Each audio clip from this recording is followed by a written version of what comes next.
Hiroshima और Nagasaki में हुई तबाही मानव इतिहास की सबसे भयानक घटनाओं में गिनी जाती है।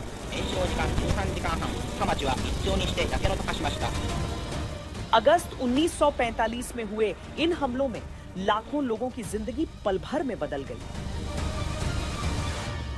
भयंकर विस्फोट, आग के तूफान और तेज रेडिएशन ने शहरों को लगभग खंडहर में बदल दिया।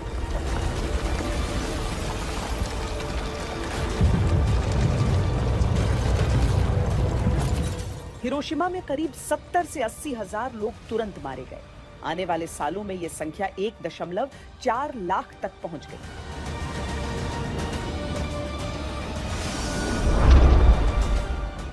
जबकि नागासाकी में लगभग 40,000 लोग तुरंत मारे गए और कुल मौतें करीब 70,000 तक पहुंची।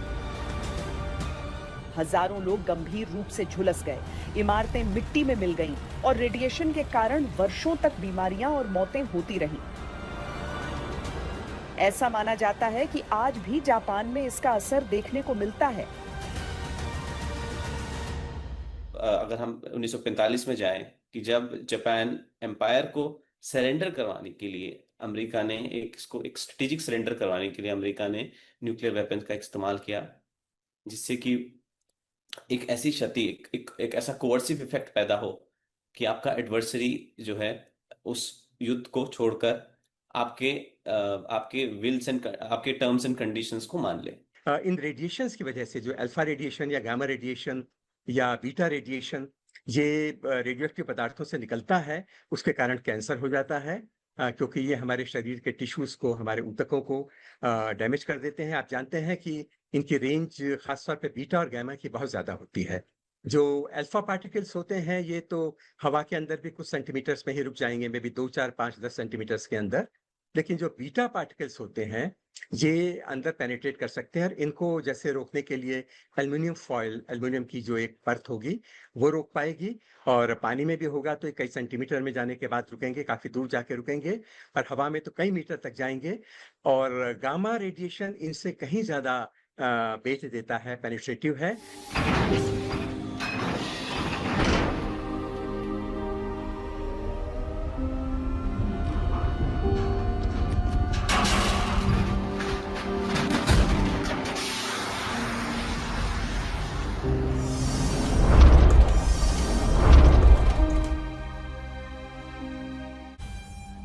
अद्भुत है कि दुनिया का सबसे छोटा हिस्सा न्यूक्लियस दुनिया की सबसे बड़ी तबाही न्यूक्लियर अटैक का हिस्सा कैसे बन सकता है, कैसे काम करता है एक परमाणु बम।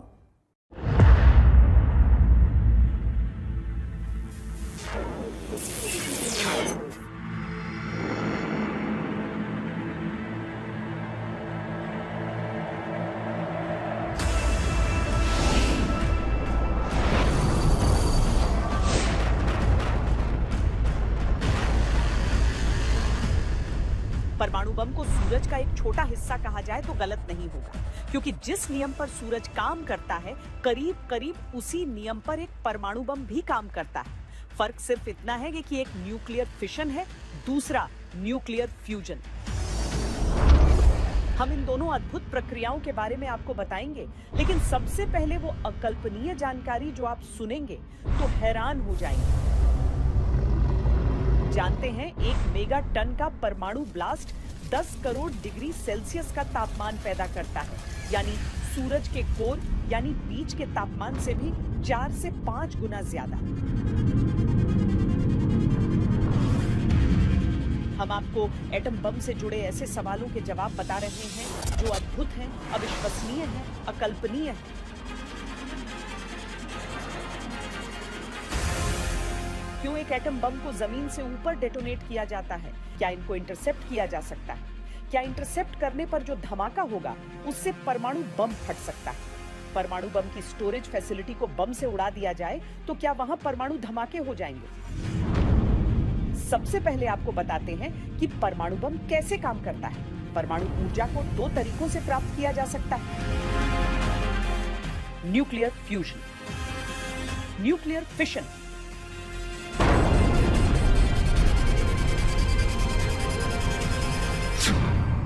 परमाणु बम कैसे काम करता है? परमाणु बम न्यूक्लियर फिशन के प्रिंसिपल पर काम करता है। दरअसल एक एटम में न्यूक्लियस होता है जिसके चारों तरफ इलेक्ट्रॉन चक्कर लगाते हैं, जबकि प्रोटॉन और न्यूट्रॉन न्यूक्लियस के अंदर होते हैं। न्यूक्लियर फिशन में एक न्यूक्लियस को एक न्यूट्रॉन दो छोटे हिस्सों में तोड़ देता है। ये तरीका आमतौर पर यूरेनियम या प्लूटोनियम में इस्तेमाल होता है। इस प्रक्रिया में 2 से 3 नए न्यूट्रॉन बाहर निकलते हैं। इससे ऊर्जा पैदा होती है। ये नए न्यूट्रॉन दूसरे न्यूक्लियस से टकराकर उन्हें भी तोड़ देते हैं। इस तरह एक चेन रिएक्शन शुरू हो जाता है। इससे भयंकर ऊर्जा निकलती है जो तबाही फैला देती है। परमाणु बम में यही चेन रिएक्शन कराया जाता है। न्यूक्लियर फ्यूजन एक प्रोसेस है जिसमें कि बेसिकली आप जो लार्जर एटम्स हैं उनको कैसे स्प्लिट करके जो केमिकल रिएक्शन से जो ऊर्जा या ऊष्मा जो प्रोड्यूस होती है उस वो बेसिकली एक एक्सप्लोजन का फॉर्म लेती है। न्यूट्रॉन्स बम्बार्ड करेंगे यूरेनियम 235 को, वो टूटेगा और इससे चेन रिएक्शन एक शुरू हो जाएगा और हर इस रिएक्शन में कुछ ऊर्जा रिलीज होगी और धीरे धीरे करके ऊर्जा का टोटल अमाउंट इतना ज्यादा हो जाएगा और ये पूरा अनकंट्रोल हो जाएगा और बहुत बड़ा विस्फोट होगा और उस विस्फोट पे बहुत ज्यादा लाइट निकलेगी, यानी कि अगर उसको कोई देख भी लेगा तो वो अंधा हो जाएगा। उससे बहुत ज्यादा हीट निकलेगी जो बहुत जल्दी ही चारों तरफ फैल जाएगी। उसकी वजह से जो रेडियोएक्टिव मटेरियल होगा वो भी सब तरफ फैलेगा। वहीं न्यूक्लियर फ्यूजन में 2 छोटे परमाणुओं को मिलाकर एक बड़ा परमाणु बनाया जाता है। जैसे 2 हाइड्रोजन के एटम को मिलाकर एक हीलियम मॉलिक्यूल बनाया जाता है। इसी प्रक्रिया से सूर्य ऊर्जा उत्पन्न करता है। हाइड्रोजन बम इसी प्रक्रिया पर आधारित होता है। यह एटॉमिक बम की तुलना में अधिक शक्तिशाली और अधिक विनाशकारी होता है।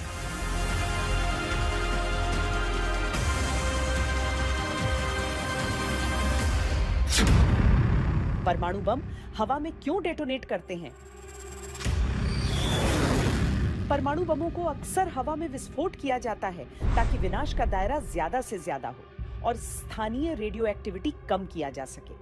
जब बम जमीन से ऊपर फटता है तो ब्लास्ट वेव ज्यादा दूर तक फैलती है और जमीन से टकराकर वापस उछलती है, जिससे विनाशकारी प्रभाव और बढ़ जाता है। हालांकि इसके उलट अगर बम जमीन पर फटे तो उसकी काफी ऊर्जा जमीन में गड्ढा बनाने में खर्च हो जाती है, जिससे आसपास के क्षेत्र में असर कम हो जाता है। हवा में भी डिटोनेट कर सकते हैं, जमीन पर भी डिटोनेट कर सकते हैं। अगर हवा में करेंगे तो ज्यादा रेडियो एक्टिविटी हवा के माध्यम से दूर दूर तक फैलेगी और अगर धरती पर करेंगे तो वहाँ के जो स्ट्रक्चर्स हैं, वहाँ की जो मिट्टी है, उसमें रेडियो एक्टिविटी ज्यादा जाएगी। तो मुझे लगता है कि हवा में डिटोनेट करने का एक तो उन्हें अपने टारगेट के बहुत पास नहीं जाना पड़ेगा और दूसरा हवा की वजह से ये दूर दूर तक फैल जाएगा। क्या परमाणु बम को इंटरसेप्ट कर सकते हैं? परमाणु बमों को रोका जा सकता है, लेकिन यह एक बहुत कठिन काम है। इसके लिए एंटी बैलिस्टिक मिसाइलों का उपयोग किया जाता है। ये एंटी बैलिस्टिक मिसाइलें इस तरह डिजाइन की जाती हैं कि वे परमाणु मिसाइलों को उनके लक्ष्य तक पहुंचने से पहले ही इंटरसेप्ट करके नष्ट कर दें। ये आमतौर पर 2 तरीकों से किया जाता है। पहला, इंटरसेप्टर सीधे मिसाइल से टकराकर उसे नष्ट कर देता है। दूसरा तरीका, एक विस्फोटक वॉरहेड के जरिए उसे हवा में ही नष्ट कर दिया जाता है, बिना परमाणु विस्फोट कराए। हालांकि इसमें भी ये डर रहता है कि प्लूटोनियम या यूरेनियम के कण आसपास के क्षेत्र में फैल जाएं, जिससे रेडिएशन का खतरा हो सकता है। फिर भी ये स्थिति पूरे शहर के विनाश से कहीं बेहतर मानी जाती है। फिलहाल हम आपको वो अद्भुत जानकारी देते हैं कि 1945 के बाद भी कब परमाणु हमले या रेडिएशन का डर बना।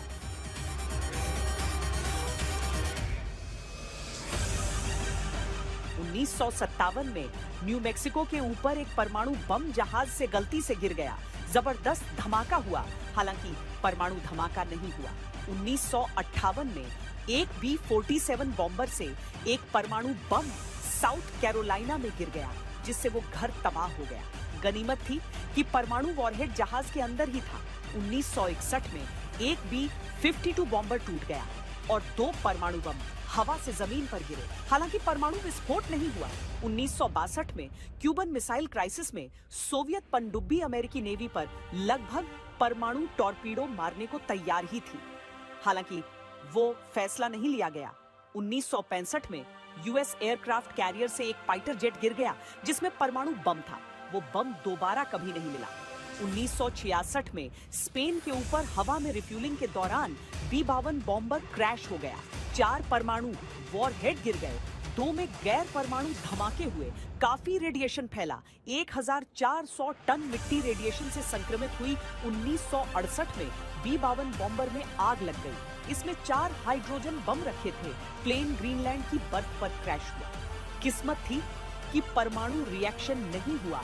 1979 में यूएस सेंट्रल कमांड के कंप्यूटर स्क्रीन्स पर सोवियत यूनियन की तरफ से आई CBAIM आते दिखाई दिए। अमेरिका जवाबी परमाणु हमले के लिए तैयार हो गया। बाद में पता चला ये फॉल्स अलार्म था। 1983 में भी ऐसा ही फॉल्स अलार्म सोवियत यूनियन को मिला। उन्होंने भी जवाबी हमला नहीं किया। 1995 में नॉर्वे ने नॉर्दर्न लाइट्स स्टडी करने के लिए रॉकेट भेजे। सोवियत यूनियन के पास परमाणु हमले का मैसेज गया। कहा जाता है बोरिस येल्त्सिन ने परमाणु ब्रीफकेस खोल लिया था, लेकिन ये फॉल्स अलार्म था। तो इससे ये साबित होता है कि परमाणु बम तभी फटेगा जब उसमें एक तय तरीके से चेन रिएक्शन कराया जाए, यानी न्यूट्रॉन न्यूक्लियस को तोड़े। ये किसी आम धमाके की वजह से नहीं होता। तो परमाणु बमों की स्टोरेज फैसिलिटी को भी तबाह कर दें तो रेडिएशन का खतरा हो सकता है, लेकिन परमाणु विस्फोट का नहीं।